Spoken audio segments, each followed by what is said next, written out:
everybody here already knows Nip, man, and through the music, personally, you know, I swear to God, everything he said in the music was who he was, and it's not too much I can tell you about him, man. I just hope that he knows we all proud of him, and I mean, we all know the music. If I die today, I know the set proud, nigga.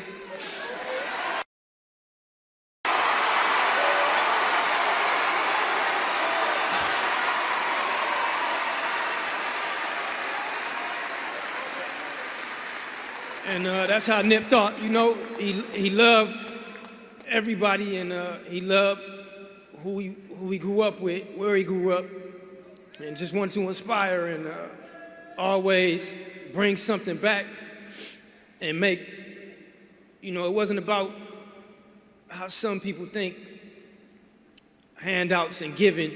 You know, when we was growing up, we just admired the people in the community that was hustling and had, because we grew up kind of had not, so they didn't have to give us anything. They inspired and showed us a way, and we molded ourselves after the positive people that wasn't on drugs, that wasn't alcoholics, the hustlers basically. And so they didn't have to really even say anything to us. They demonstrated with action. And you know, Nip, that's what Nip was about. Nip was about demonstrating and coming back that people could walk up, touch, see. And, you know, he appreciated, whether he said it or not, the pats on the back. And it meant a lot to him. Bro, keep doing your thing, man. We appreciate what you're doing. You making it look good. You know, you putting us on the map. You know, that shit meant a lot to him. And that shit meant a lot to me from everybody who did that. And,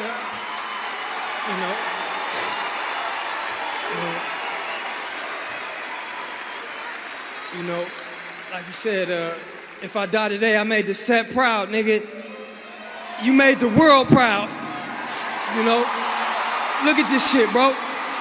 This shit, you know, the whole family appreciates everything, and my grandma, you know, she loved him to death, and he loved her to death, and you know, I know she was already proud, but she can't even believe the news and the people calling and just the love that the people feel about bro. You know, is one thing that I know he's happy about also. Just the family understanding what he meant to everybody else is very big. I don't want to be long-winded, man. I just you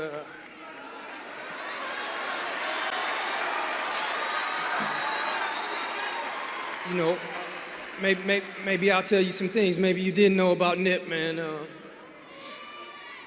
Us growing up, you know, he came home. I think I was already 3 when he came home. So, you know, I got whooped a couple times when I'm in the room and my mom came in and he's crying. I got whooped. So, you know, that was my little bro, man, and I just try to do as much as I could to lead a good example and make sure that he was good, you know.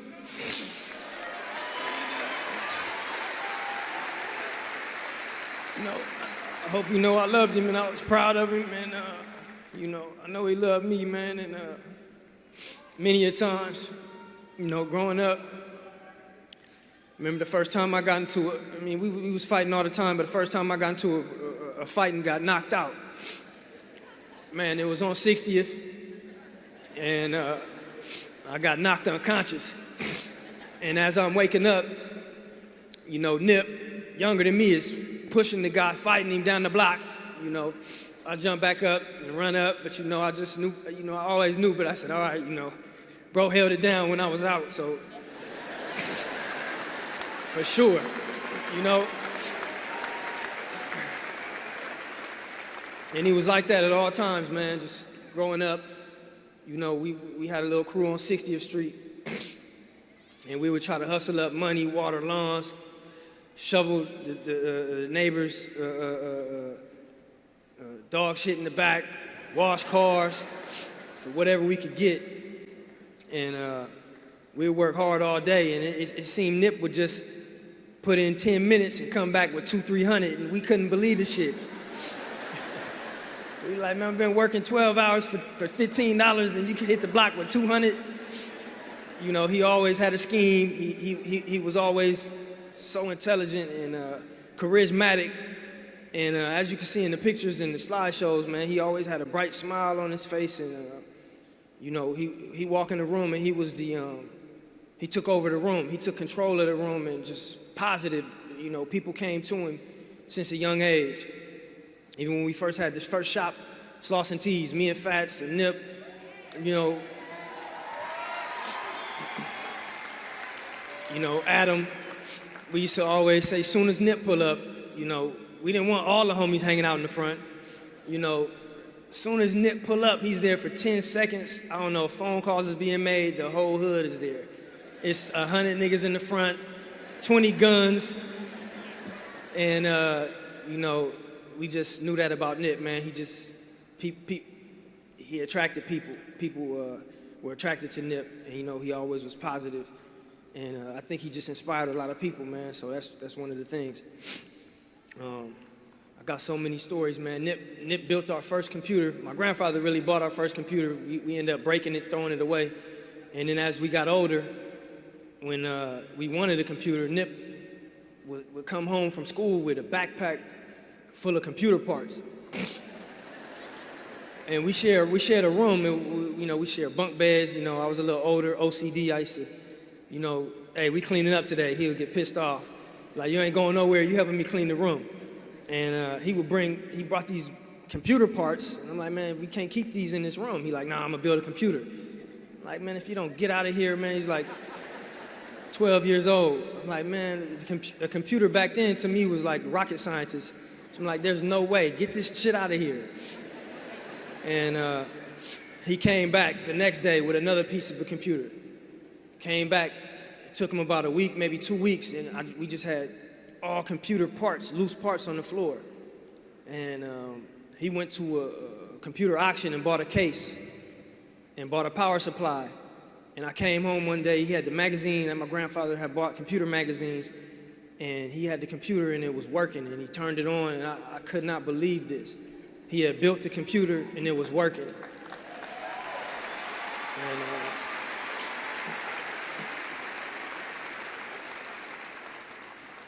you know, at that point, I was just amazed, and you know, I really was mind-boggled. I just, you know, I was proud of him, and my mom, everybody, we couldn't believe it. And people in the family were coming over and was so astonished that his IQ, or just that he was able to do something like this. Later on, a couple years later, he ended up getting software and being able to record music on that computer.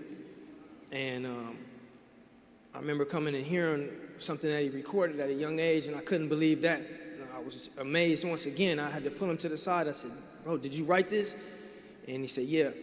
And man, it was so complex and something that amazed me again. You know, I came home the next day, I started writing. I said, shit, if bro did it, shit, let me see. Man, I must have wrote for 2 weeks, and I threw all that away. I said, okay, it skipped me. You know, this is a real story, so I told him from there, you're special, you know, just whatever I can do, you know, we believe. And moving fast forward, and as he became, you know, a teenager, 16, 17, 18, you know, I'm seeing the route, and I try to do as much as I could to, you know, keep him out of the front line and keep him out of the streets and out of the gangbanging as much as I could, like, nah, you know, but, you know, it really was nothing I could do. And only thing that, while I'm trying to get money and hustling, I was in my head like, only thing we may be able to do is help get this music career going, because I felt that was the only avenue and that was the only thing he wanted to move toward. And I remember one of my goals was just anything I could do to help finance or help match him with, or put my head together with, you know, that was gonna be one of my goals. So to see where he took it and just trying to make something legit for him to have, he ended up actually making something legit for me to have, and for us to have something legit, something inspirational to attach ourselves to, you know, and not have to be doing something illegal, or just to see the things that he did, the music, the people that he inspired, us having a shop, people coming from all over the world, man. It's I said, tell him it's mind-boggling, man. It's like the Field of Dreams, you know. He built something, and the people are coming, paying homage like a Mecca. They coming from all over the world, all over the country, and you know, it's something so special. And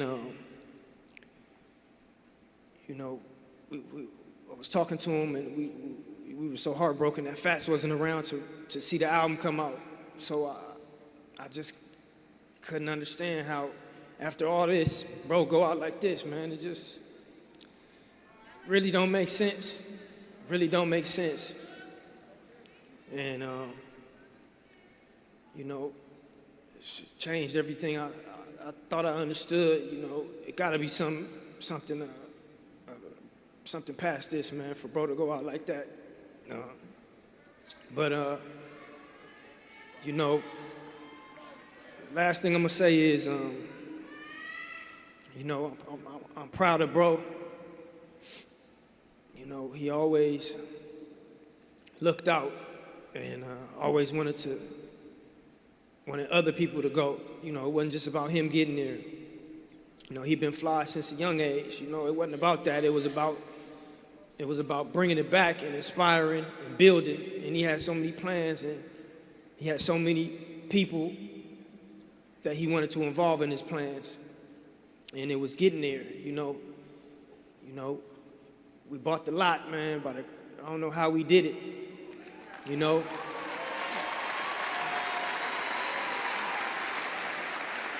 And that was a big thing for bro, man, because he used to sell CDs out the trunk, you know. He used to be in that parking lot, and they used to try to kick him out of the lot. And y'all know what we went through with the police in that lot. And I don't know if anybody knows, we had got a 30-day notice. And they was kicking us out of all the businesses that we own in the lot. And the owner was like, man, I'm so sorry. The district attorney and the police, they putting pressure on us. They said we could lose this property if we don't kick you guys out the lot. I remember this used to be a vacant lot, and people used to be scared to rent the lot. You guys came here, you changed it. People are pulling up. Every lot is rented. And at this point, if you guys still are interested in buying a lot, you know, rather than kick you guys out, we're willing to sell it to you.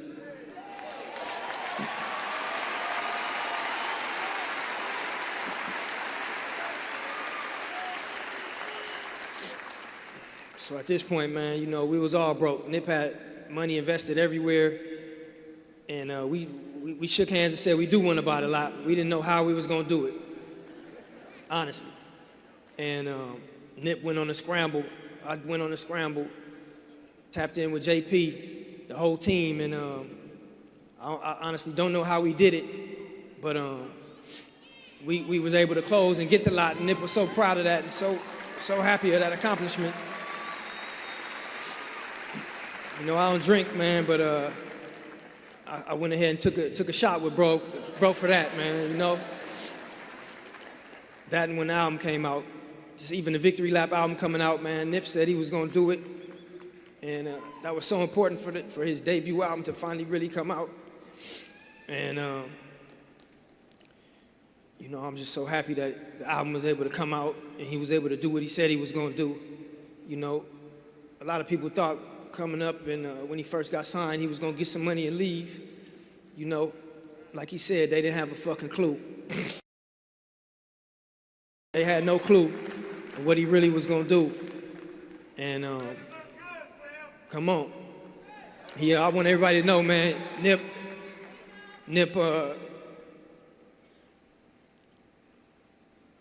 put his heart and soul on Crenshaw and Slauson. And we used to talk, you know, we gotta go. We don't know if we're gonna go at 80, 60, 30, or 20. But the one thing is to make sure when you go the right way. You stand up for what you believe in. You put your money where your mouth is. You never fold.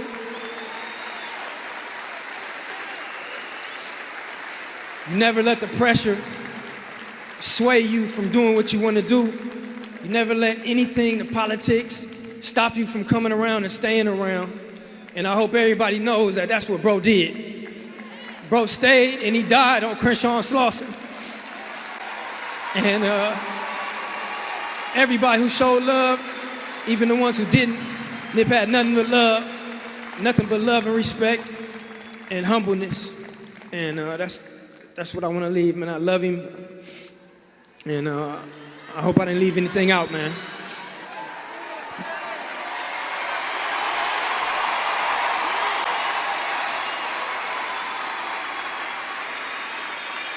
Please welcome Lauren London.